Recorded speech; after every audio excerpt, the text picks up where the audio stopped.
Well, I've cleaned up the rangefinder components and I'll start reassembling them.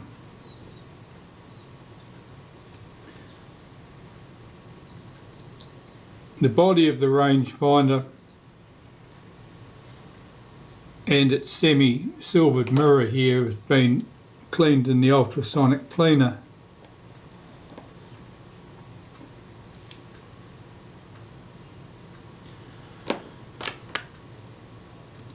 The other part's cleaned by hand. This mask has to come off prior to cleaning because in the ultrasonic cleaner, because otherwise the ultrasonic cleaner is very efficient at stripping the paint off it, and it's very tedious having to paint it again, so that has to come off first.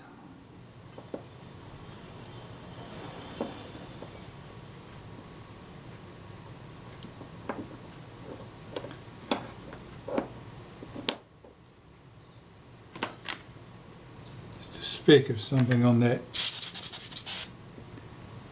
eyepiece lens there. It's certainly stuck to the surface. I'll just try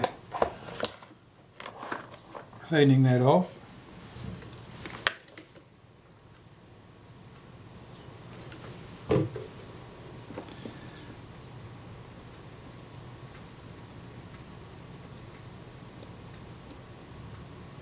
It's mostly gone, it's not completely gone. It might be something stuck right on the surface.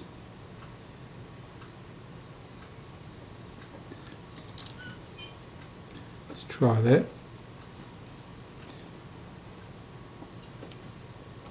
So there was something stuck on the glass. It wouldn't come clean easily, but when I poked it with the wooden toothpick, it decided it didn't need to be there anymore and it got off.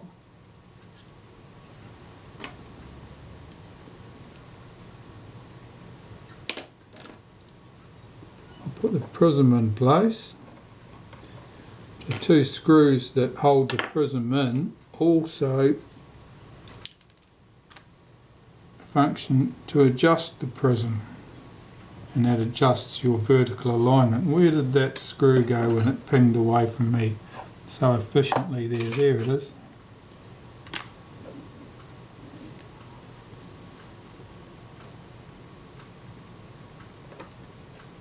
Whoops.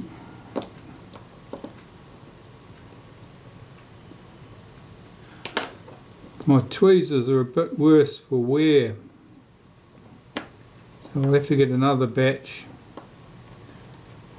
from eBay.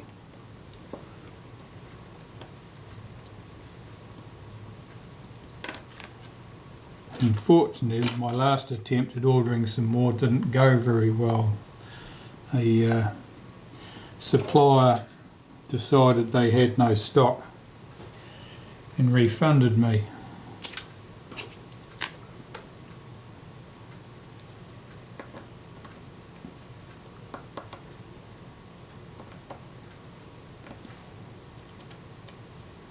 So that wasn't their first story. Their first story was that I'd cancelled the order and they were refunding me, but that was not quite true. Okay, so the arm. I lubricate this with a bit of molybdenum paste. Once through the centre where the bush goes, and on top of the arm there where it contacts the rangefinder body. And you don't need much. Now the rangefinder, I looked at this and I could tell it was a mile away from correctly adjusted.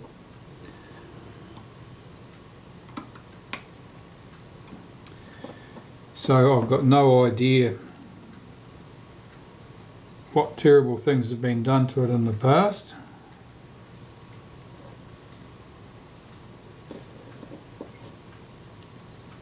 Yeah, and I don't really care, we'll just deal with it.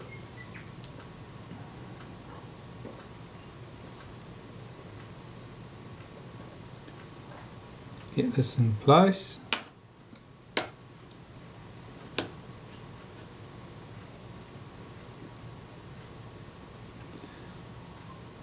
Again, I'm just putting a smear of molybdenum paste here where our wavy washer goes. That washer is important. If you haven't got that, it means that the arm could flap up and down. If it flaps up and down, your images in the finder, or one of the images in the finder, will be moving relative to the other.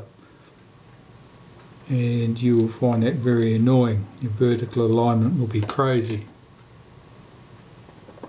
So likewise, if the wavy washer is completely flattened out, so it has no spring tension, that can also make it very difficult to get a satisfactory vertical alignment of your images. That seems to move freely enough, that's good. And I'll get it spring through this pin through the spring. I suppose that's the idea. Stretch that out and drop it into position.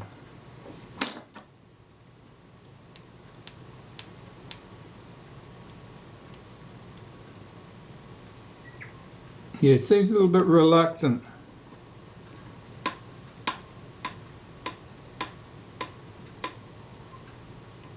No, that seems okay now. I gave that arm a bit of a wiggle, which just seated the things better. Now I'm just looking to see what my vertical alignment is miles out. My moving image is very, very high. Means I've got to slacken the front screw, tighten the rear screw.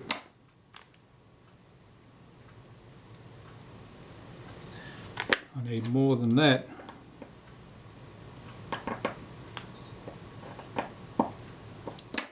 The vertical alignment really can only be satisfactorily adjusted when it's on the camera, but you can certainly get a good start by aligning it properly on the bench. And here I'm just looking out the window to see what my alignment's like. Slightly low, my moving image. That's close enough to start with, but it comes in right past infinity. So it means that the arm comes back too close to the body. There's an adjustment screw here for that, and I'm going to screw that in about a turn and see how I get on. No, I need more than that.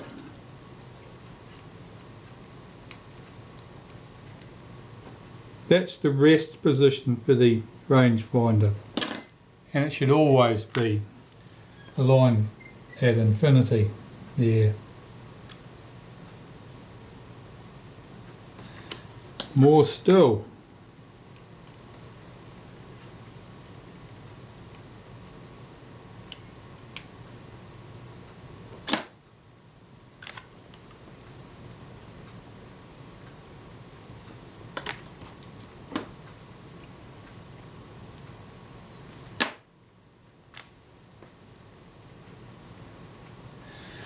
That's about it.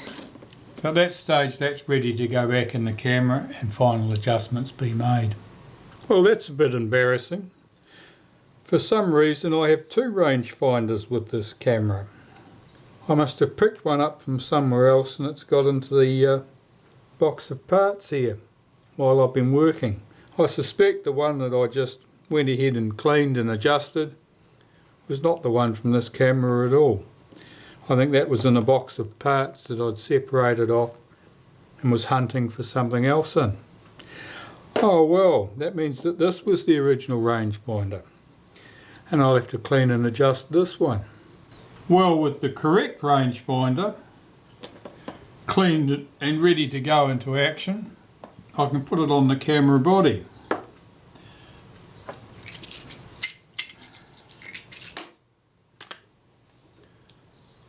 Now I'm just going to put a couple of spots of lacquer on here so that the rangefinder will have no interest in shifting once the screws are tightened down, which is something that can happen if the camera gets dropped at any stage. And Unfortunately, cameras get dropped. It's just the nature of it.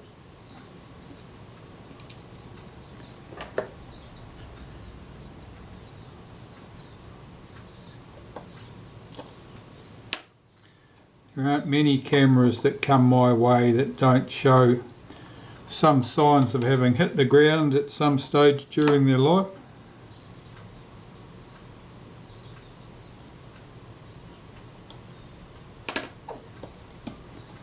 Drop those screws down into place. I'm holding the rangefinder back with my finger towards the back of the camera, making sure it's square with the back of the camera. And I'll tighten those two screws up.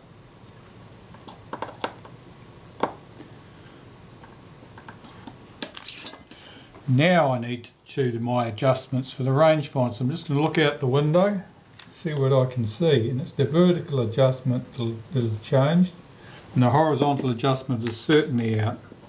Let's close that and make sure that my infinity position on this rangefinder is good. Yeah, I'm seeing a good image at the infinity position, so my adjustment needs to be made at the arm.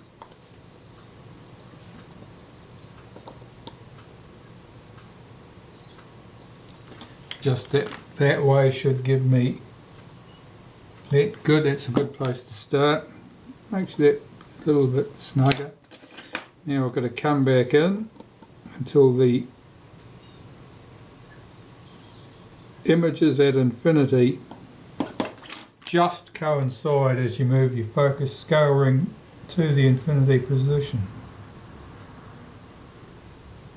Now they're coinciding there, which is some way from the end of the scale, so I need a little bit more adjustment. All these adjustments are very fine. If you think you've moved it, you've probably moved it too far. No, I need more than that. The rangefinder is nice and clean. I'm getting a good image.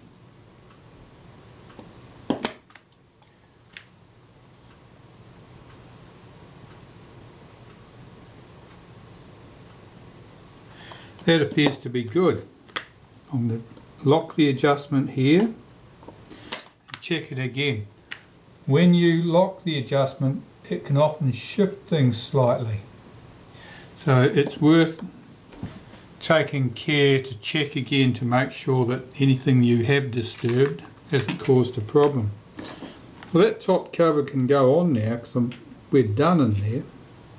So I'll put the return spring in for the film release button. One final check at the front to make sure there's no fingerprints on any of the glass. Everything's looking good.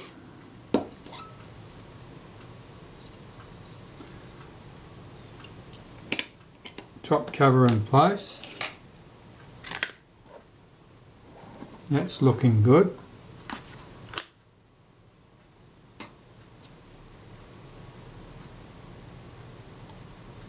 The chrome screws on the Retina IIa camera, and the 1A for that matter,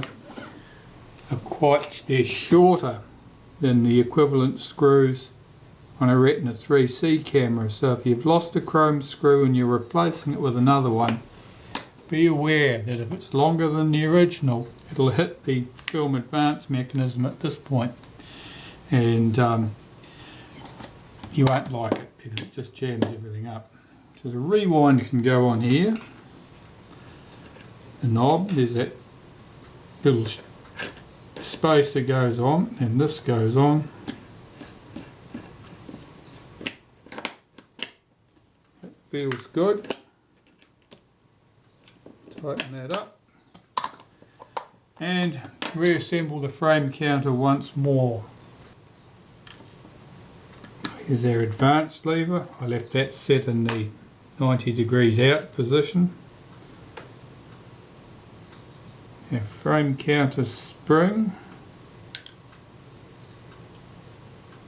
goes in here.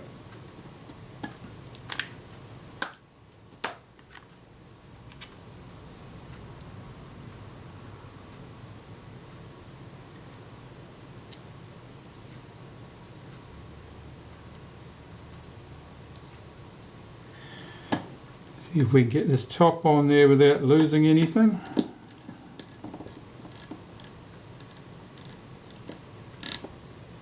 Looks like we did. I did have a look at that, the top of the frame counter.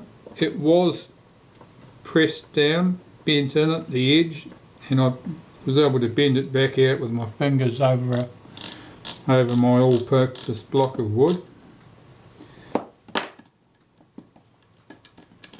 Now I've obviously put that lever on in the wrong position. It was supposed to be at 90 degrees out, but something must have got knocked.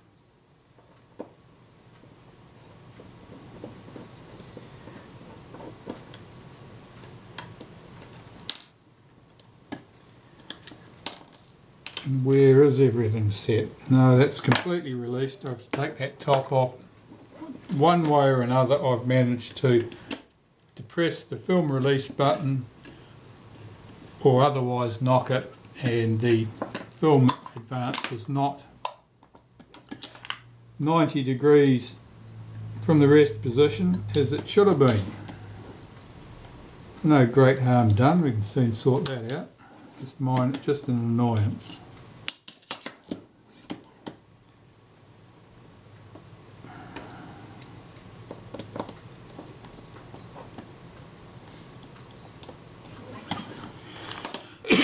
Excuse me, that's where we need to be.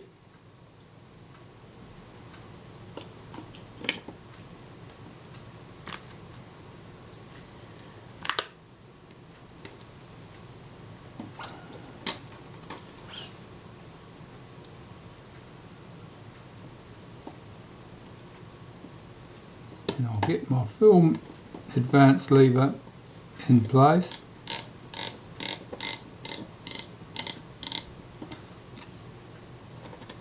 First, then I'll put the screws in the top cover second.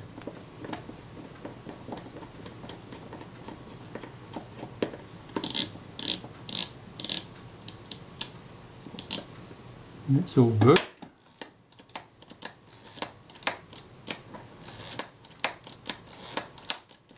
That's exactly what we want. Let's put those screws in place. And I can see that my star-shaped washer has come adrift.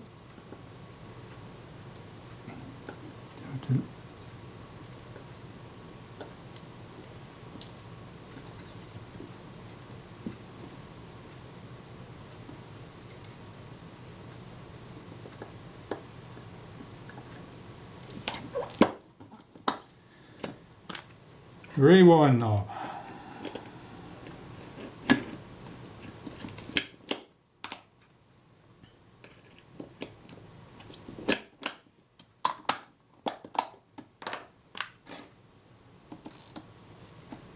Get this washer in here, as it should be. I should have spotted that because the screw head was obviously a little bit lower than it normally would have been.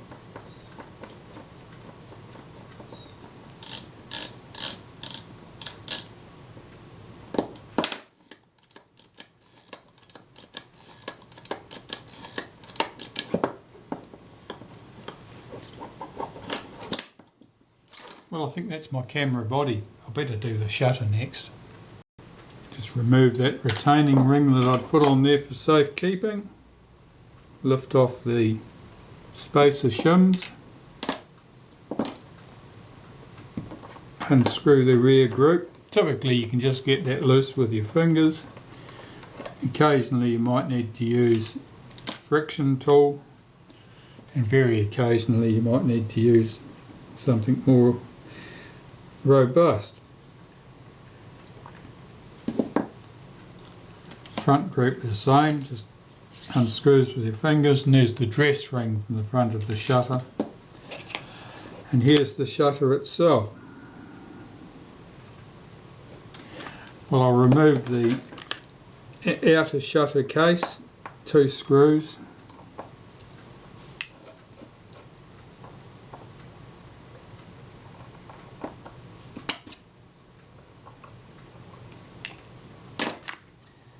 and I'll slide that back carefully. Exposes this screw at the back. That's the clamp screw for the flash sync connection. So I'll slacken that off. I should be able to get my flash wire loose. That's the case and the curved rack. This is the detent for our aperture settings. And now the shutter itself is ready to be stripped down. Right, so from the front of the shutter, first I've got to rotate this lock. Turn this slightly anti-clockwise to unclip the bayonet, and that's off. The shutter speed settings cam plate. Unhook the spring from the lever here, that little lock lever. Unhook the spring here from the post for the main lever. Lift that out. Lift out the shutter release lever.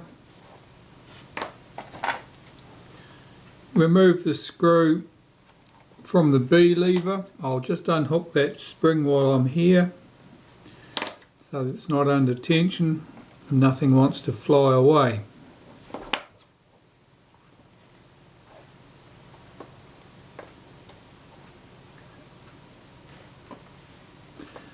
Here's the B lever. Two screws here hold this plate down. This one passes through and forms the pivot for the flash sync lever. Plain screw at the other end.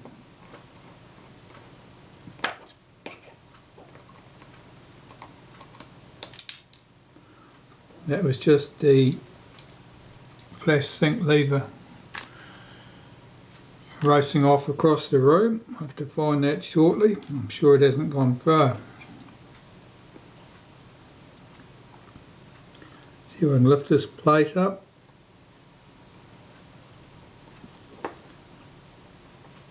It fits over two posts.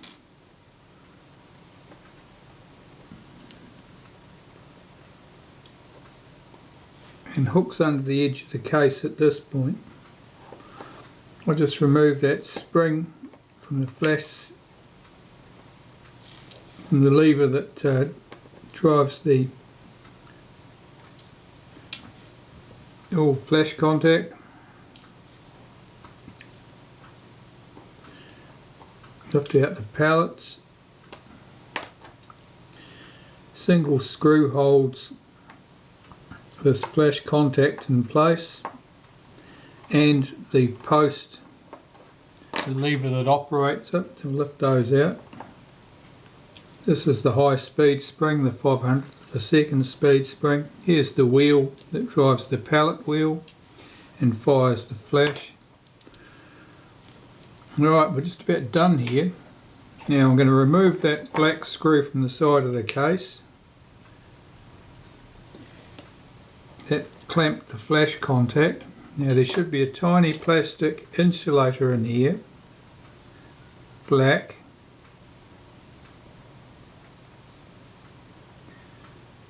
Looks like there is.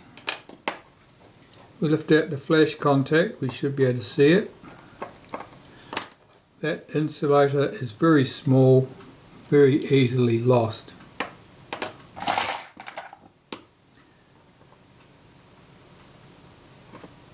This flash contact is out, and the insulator, I can see it in this plastic block because it's a small black piece. So that's present and correct. This little brass piece here just makes sure that the flash has a good contact to earth. And that's the shutter case there.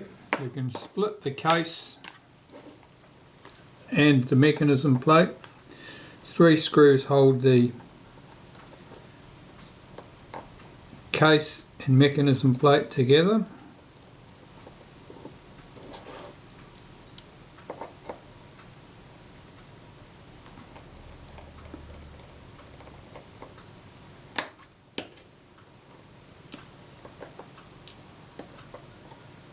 someone has helpfully scratched a big V in here, presumably because to tell them which way up the setting lever here went for the diaphragm.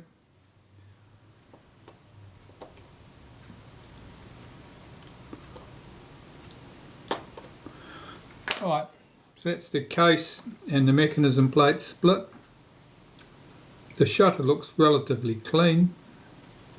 Someone's gone to a lot of trouble here at some stage in the past. The diaphragm looks relatively clean too. A lot of those marks that are on there may or may not go away. They may be permanent. They look like scuff marks. It's just where the blades have run over each other. And that's a problem that is worsened when there's a lot of oil on the blades, paradoxically, because it sucks the blades together. Creates a lot of stiction, and as a result, the edges rub over each other very, very hard. That scuffs those surfaces up. So here's the shutter case, diaphragm, blades and so forth still in place. That screw was a little bit loose, that one there's the same.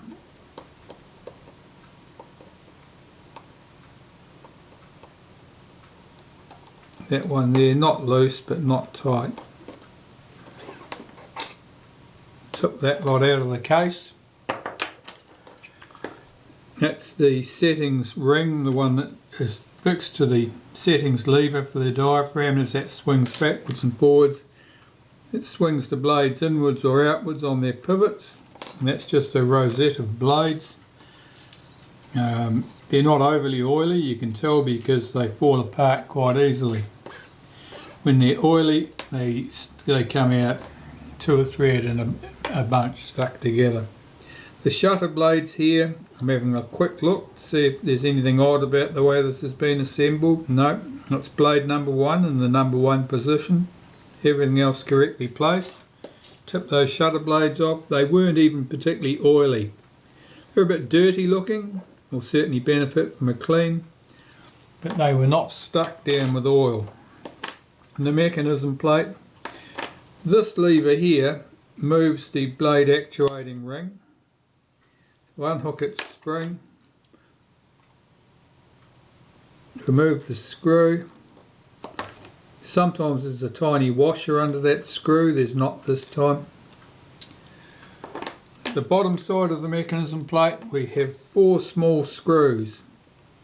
One of them is longer than the other one. The long screw is here, the other 3 are short.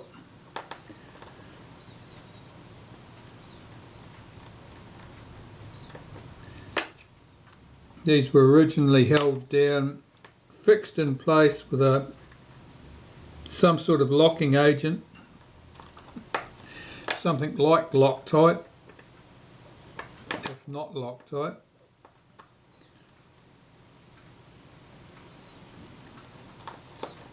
If those screws do rattle loose, and I don't think it was a very big problem, they can catch on shutter blades and cause problems with the shutter. Okay, so there's the 4 screws out. That's the retainer plate. This is the blade actuating ring. See, this is a little bit dirty. Needs to be cleaned and fresh lubricant. Here we have the retard gear train. That's not in a bad state by any means, but that'll benefit from flushing out with some naphtha. And that is our shutter stripped down.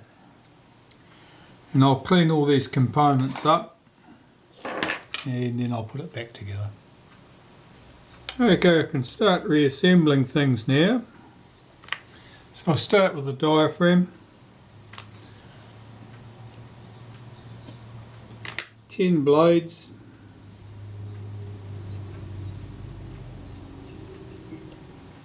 The blades aren't symmetrical. The pins are closer to the edge of the blade at one end, closer to the centre line of the blade at the other. Take note of that, because if you mix them up, the job won't go well.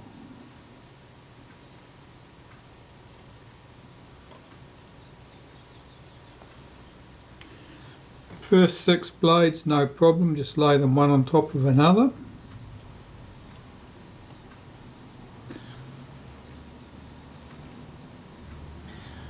But as you see, as you get around, you have no more holes to put things in. You have to pull the original blades back out of the way.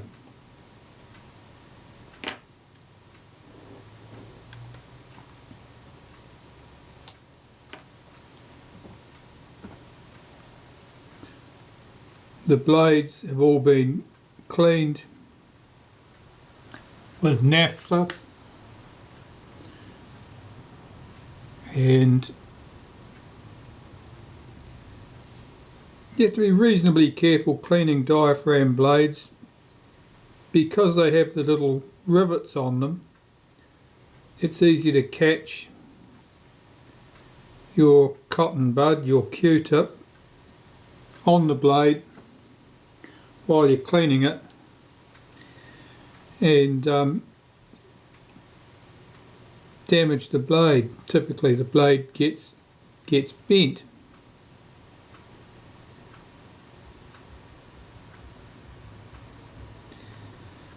And blades that aren't dead flat are very hard to reassemble correctly, because they don't want to lie flat while you're assembling them. Alright, that's the 10 blades in place. Now we've got to lift the first 4 back over the top without pulling them out of their respective sockets.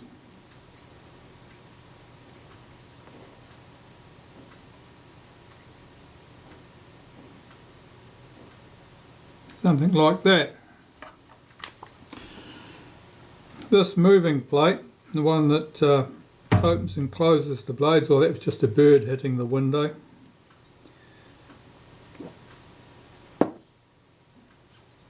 The bird feed is not far away. The birds just get a bit stupid. They're only small birds. They bounce off the window. Rarely do they even fall on the ground. Usually they recover in the air and fly away. Anyway, we'll get this plate in place, put the case back in place.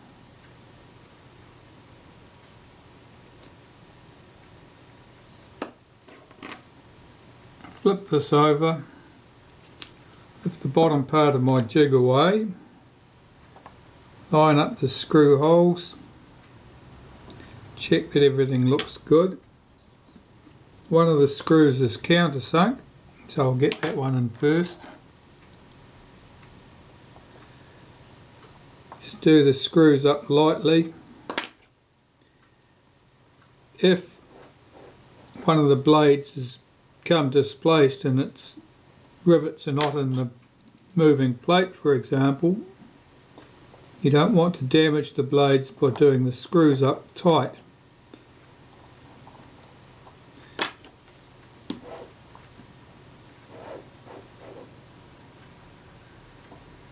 Do them up lightly, then check to see if everything moves correctly.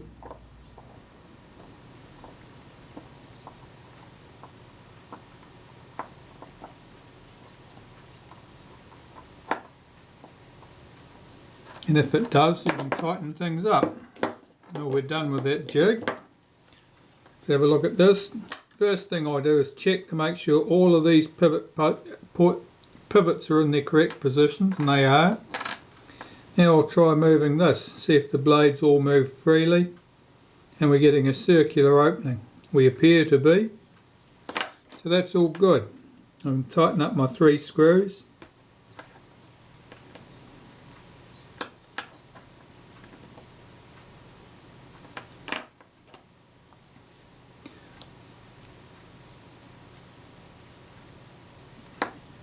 looking at the state of these blades, there are still marks present on them, perhaps not as obvious as they were to start off with, but they're certainly there. You could polish the blades to get rid of those, but I only polish diaphragm blades when I'm in great need, because diaphragm blades being easy to damage, it's just too fraught. You've got 10 blades there, your chance of getting 10 of them all cleaned perfectly without having any hiccups aren't wonderful. And if all you stand to gain is making some minor mark invisible, it's probably not worth the risk. If they were rusty or rough, yes, that would be possibly worth a go, but not just because they don't look new. Alright, that all works, that all moves nicely. I can put the control lever back in place on there. So I'll just rub some molybdenum paste around the inside, and this plate is never dead flat. It's always got a bit of a bend to it, and that's to provide some controlled friction. That's okay. That's not a problem. On the earlier shutters, this one has a click stop of sorts, of course. On the earlier shutters where there was no click stop of any sort, that friction was the only thing that stopped the diaphragm from wandering away from where you left it whenever it felt like it. Alright, those two screws are in place. Just checking that this moves freely, smoothly. No problem. Check those two screws are snug. Final check that my 3 screws here are snug.